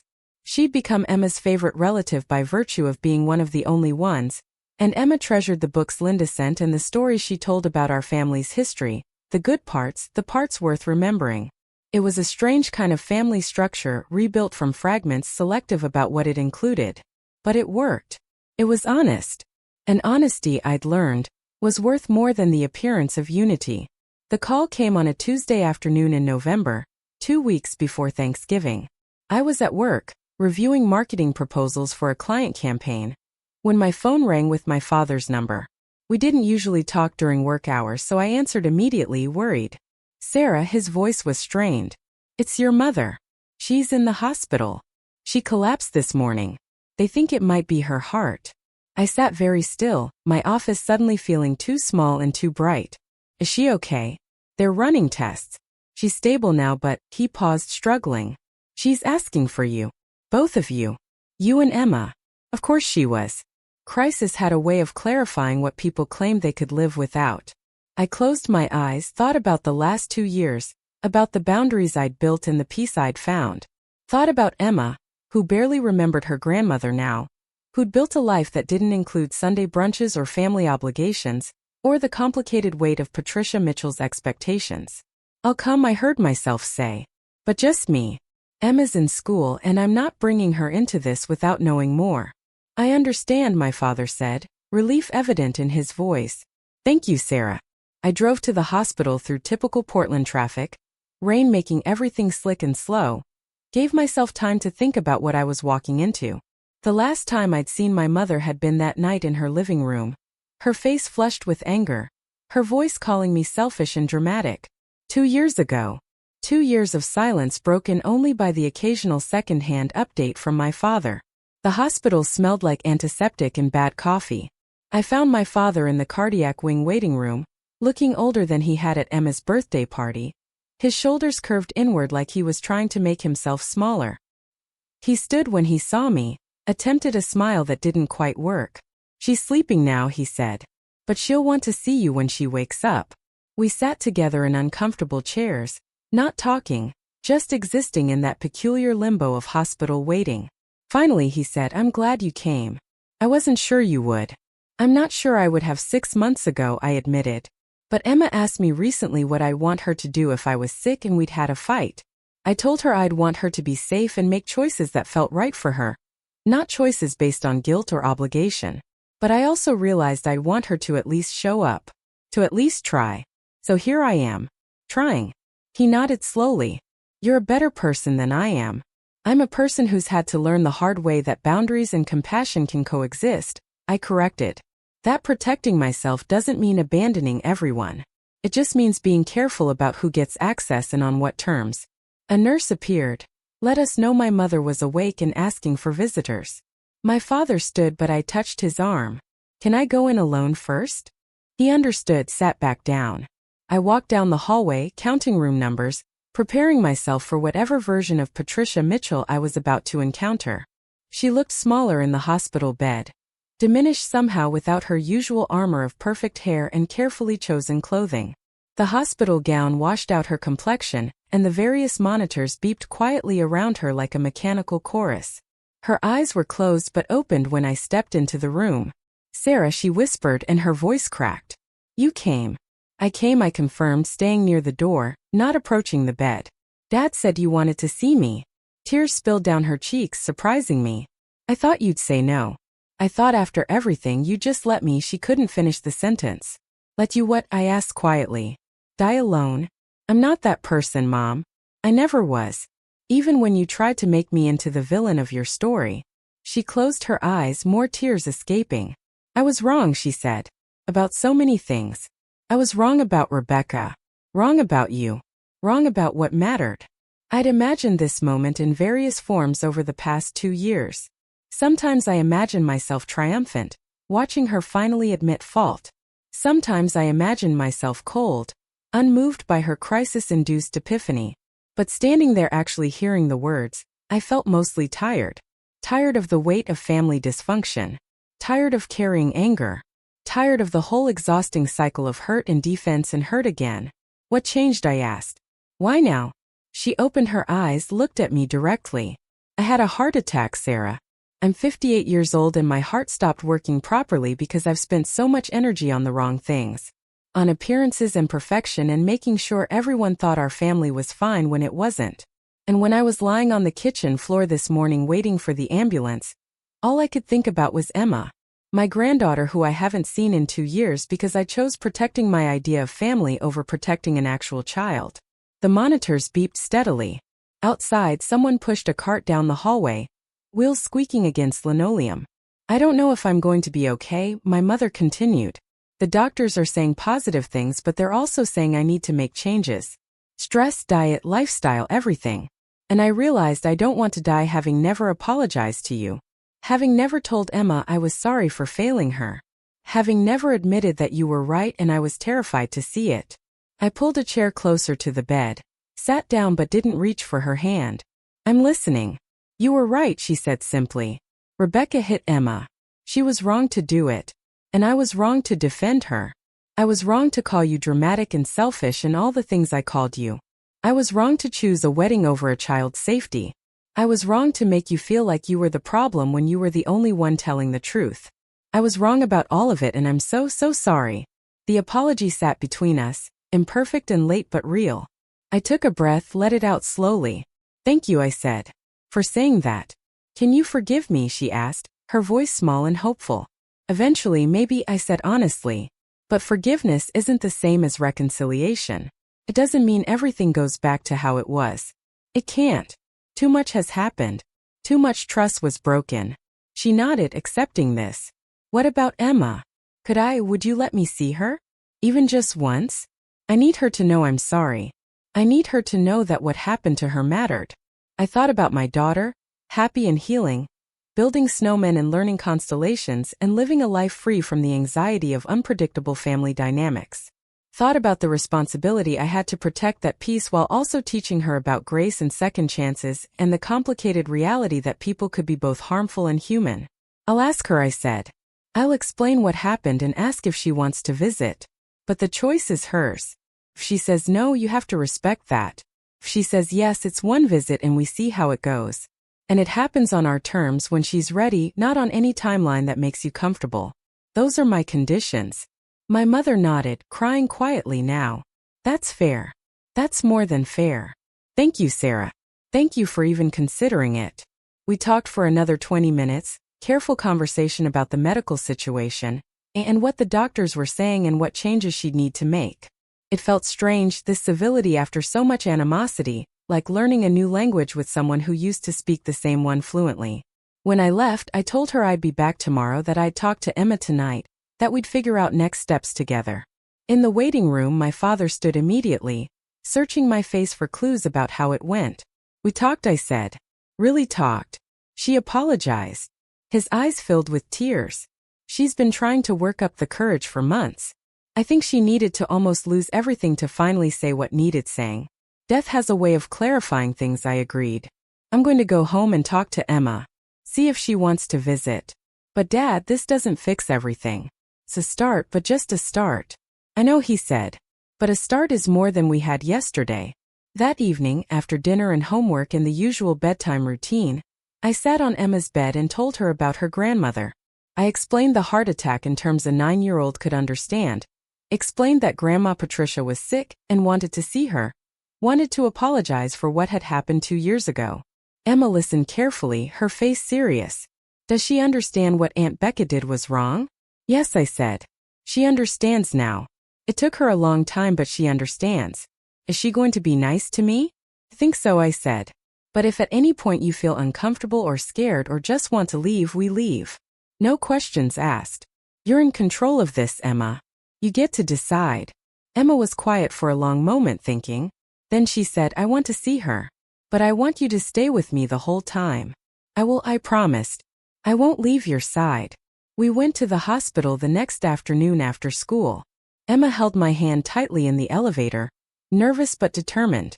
I prepared her as best I could, reminded her that Grandma Patricia would look different with all the hospital equipment, that it might be a little scary but she was safe, I was there, we could leave whenever she wanted. My mother was sitting up in bed when we entered, looking more alert than yesterday, her hair brushed and her face brighter despite the circumstances. When she saw Emma, her whole expression crumpled. "Emma," she whispered. "Oh, sweetheart, you're so big. Look at you." Emma stayed close to me, partially hidden behind my body, peeking out at her grandmother with cautious curiosity. My mother didn't try to rush her, didn't demand a hug or make assumptions about their relationship. She just looked at her granddaughter with naked longing and regret. "Hi," Emma said quietly. "Hi, baby," my mother said, tears already starting. "Thank you for coming to see me. I know it must feel strange. It's been a long time." Emma nodded but didn't speak. I gave her hand a reassuring squeeze.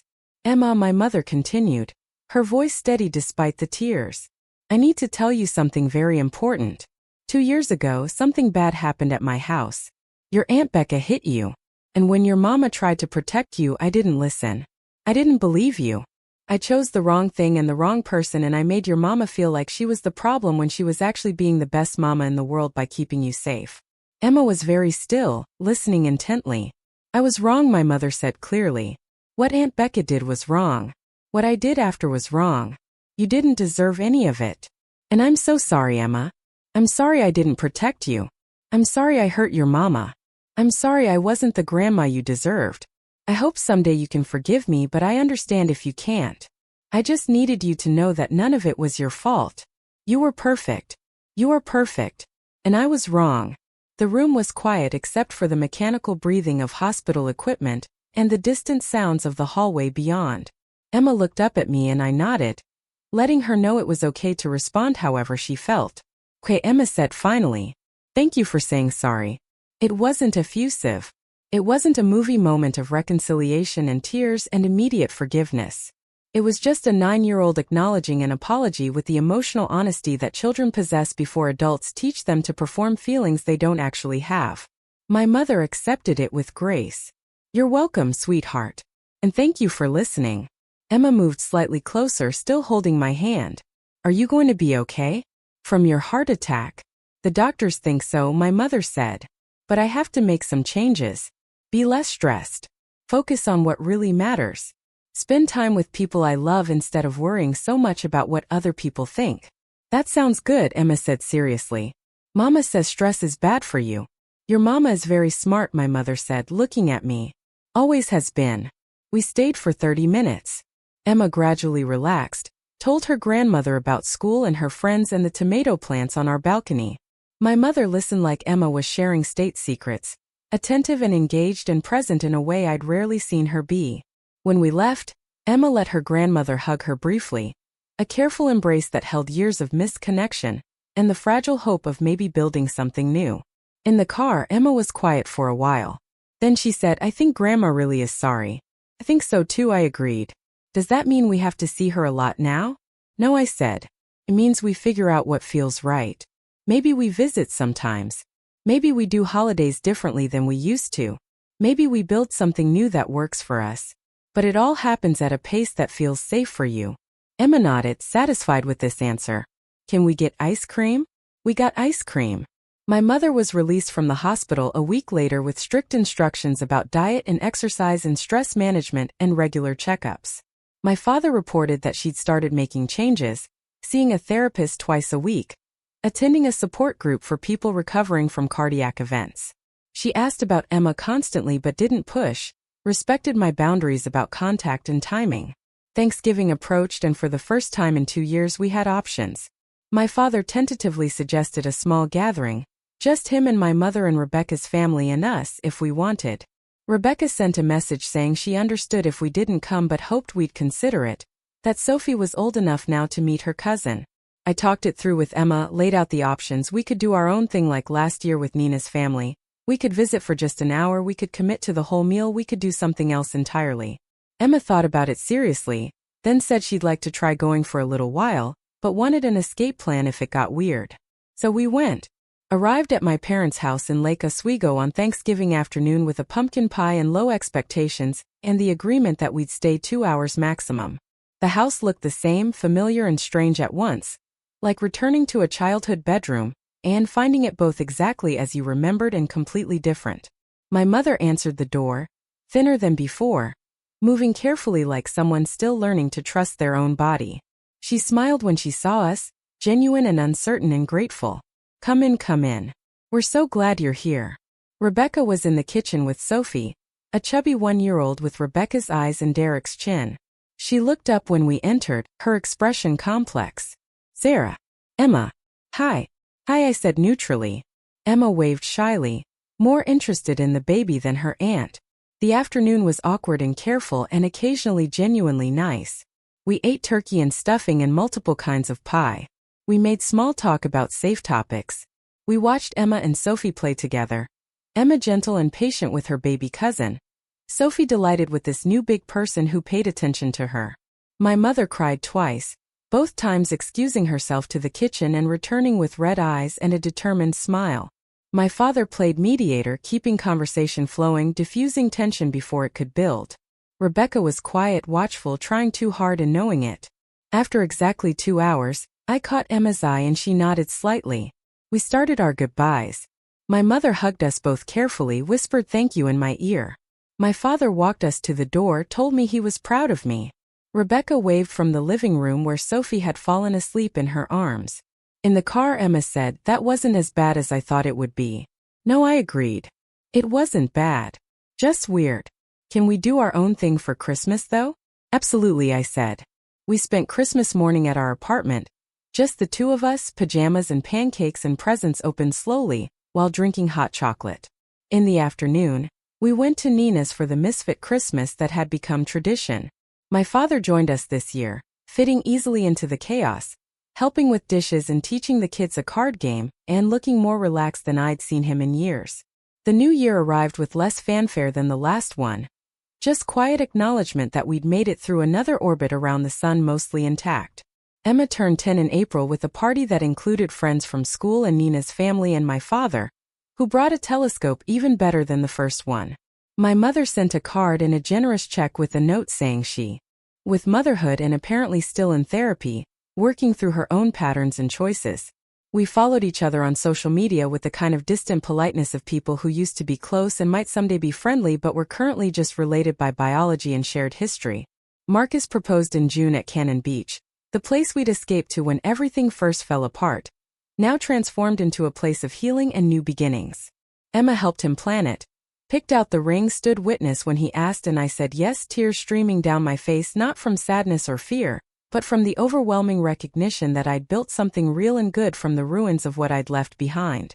We set a date for the following spring, small ceremony, just the people who'd proven themselves trustworthy. Emma would stand beside me as my maid of honor. Nina would officiate. My father would walk me down the aisle. My mother had asked tentatively if she'd be invited and I'd said yes, she would, but in the congregation, not in the wedding party. Some positions had to be earned, not inherited. Life continued its forward motion, ordinary and extraordinary all at once. Emma thrived in 5th grade, discovered a love for science and poetry, and the bass guitar. I got promoted at work, finally feeling like I'd found my footing professionally after years of just getting by. Marcus moved in gradually, his presence settling into our life like it had always belonged there. Easy and natural and right. My mother and I achieved something like a relationship, monthly lunches where we talked carefully, testing the boundaries of what we could be to each other now. She'd never be the mother I'd needed as a child, but she was trying to be someone Emma could trust, and that effort mattered. Rebecca and I exchanged occasional texts, surface pleasantries mostly, both of us understanding that the sisterhood we'd had was gone but something else might eventually grow in its place, something rooted in honesty rather than obligation. It was a life rebuilt from deliberate choices, from burnt bridges and hard boundaries, and the unwavering conviction that Emma's safety mattered more than family harmony. It wasn't the life I'd imagined when I was young, dreaming of a close-knit family and Sunday dinners and sisters who were best friends. But it was honest. It was real. And it was ours. 3 years after the wedding that never was, almost to the day, I found myself sitting in a different car with Emma. No fog this time, but the same September rain drumming on the roof. We were parked outside a therapist's office, Emma's first appointment with someone who specialized in childhood trauma. She'd been doing well, had healed remarkably, but lately she'd been having nightmares again, anxiety about adult anger, hypervigilance about taking up space. I'd made the appointment immediately, understanding that healing wasn't linear, that trauma had echoes that could resurface years later. Emma was nervous, picking at her fingernails, staring at the building. "What if she asks me about Aunt Becca?" Emma said quietly. "Then you tell her the truth," I said. "Whatever truth feels right to you. You don't have to protect anyone's feelings in there. That's what therapy is for, being honest about the hard stuff." "Will you come in with me?" "For the first session, yes," I said. "After that, we'll see what you need." Emma nodded, took a breath, reached for the door handle. Before she opened it, she turned back to me. "Mama," she said, "thank you for believing me. When I told you what happened, a lot of kids' parents don't believe them." I felt my throat tighten. "I will always believe you, Emma. Always. That's my job as your mom. To believe you and protect you and make sure you know you matter more than anything else." She smiled, small but real, then opened the door and stepped out into the rain. I followed, holding an umbrella over both of us, walking beside my daughter into a building where she'd learned to process trauma and build resilience and understand that what happened to her wasn't her fault. Watching her walk into that office, brave and scared and willing to do the hard work of healing, I felt a surge of pride so intense it was almost painful. This child, my child, who'd whispered she hit me in a foggy car and changed the trajectory of our entire lives, was going to be okay. Better than okay. She was going to be strong and honest and unafraid to take up space. And if I'd had to burn every bridge and cancel every wedding and lose every family member to give her that, it was the easiest choice I'd ever made. Later that evening, after Emma's session where she'd been brave and open and the therapist had praised her emotional intelligence, after we'd gotten her favorite Thai food and eaten it curled up on the couch watching nature documentaries, after I'd tucked her into bed and kissed her forehead and told her I loved her more than all the stars, I sat alone in my living room and thought about the past 3 years. Thought about fog and rain and whispered confessions. Thought about family gatherings I'd never attend and relationships that had ended and the peculiar grief of losing people who were still alive. Thought about boundaries and consequences and the weight of choosing truth over comfort. Thought about my daughter, asleep down the hall, safe and healing and learning that her voice mattered. My phone buzzed. A text from my mother. "Just wanted to say good night and that I'm thinking of you both. Hope Emma's first appointment went well. Love you." I typed back, "Thank you. She did great. Love you too." It was true in its way. I did love her, this imperfect woman who'd failed me and was trying to do better. Love was complicated like that, capable of existing alongside disappointment and anger and boundaries that would never fully dissolve. Another text, this time from Marcus. "Coming home from rehearsal. Want me to bring anything? Ice cream? Wine? Both?" I smiled. Both sounds perfect. See you soon. My life had become this strange, beautiful thing built from the pieces of what I'd thought I needed and discovered I could live without. Built from chosen family and second chances, and the radical act of prioritizing a child's safety over adult comfort. Built from burnt bridges and new beginnings and the understanding that sometimes the kindest thing you can do is refuse to pretend everything is fine. The rain continued outside. That endless Portland rain that had been the soundtrack to both my worst moments and my healing. I listened to it and thought about Emma in that car 3 years ago, small fingers tracing circles on foggy glass, building up the courage to say 3 words that would require me to choose between being comfortable and being her mother. She'd chosen honesty. I'd chosen her. And everything that came after, the canceled weddings and broken relationships and painful reconstructions, had been worth it for the simple fact that my daughter knew beyond any doubt that she mattered, that her truth mattered, that she would always be chosen first. The front door opened. Marcus came in with grocery bags, dripping rain, smiling when he saw me. "Got the good ice cream," he announced. "And the expensive wine. Figured we were celebrating Emma being brave today." "We are," I said, standing to help him. "We definitely are. We made sundaes with too many toppings and drank wine that was probably too nice for a random Thursday and talked about nothing important and everything that mattered." Later, much later, I checked on Emma one more time before bed. Found her sleeping peacefully, her stuffed dragon tucked under one arm. I stood in her doorway like I had 1,000 times before, watching her breathe and whispered into the darkness. I'd do it all again. Every single choice. Every burnt bridge. Every hard conversation. I'd do it all again for you. She didn't hear me. She didn't need to. The words were for me. A reminder and a promise and a truth I'd carry forward into whatever came next. Some stories don't end with reconciliation or fairy tale endings, or everyone learning their lesson and living happily ever after. Some stories end with a mother and daughter building a life from honest pieces, with boundaries that protect instead of punish, with love that chooses safety over tradition. This was our story. Imperfect, incomplete, still being written with every choice we made. But it was ours, built on truth instead of appearance, on protection instead of peacekeeping, on the radical notion that a child's well-being matters more than an adult's comfort. And that, I thought as I turned off Emma's light and headed to my own room, was the only ending that mattered. Up next, you've got 2 more standout stories right on your screen. If this one hit the mark, you won't want to pass these up. Just click and check them out.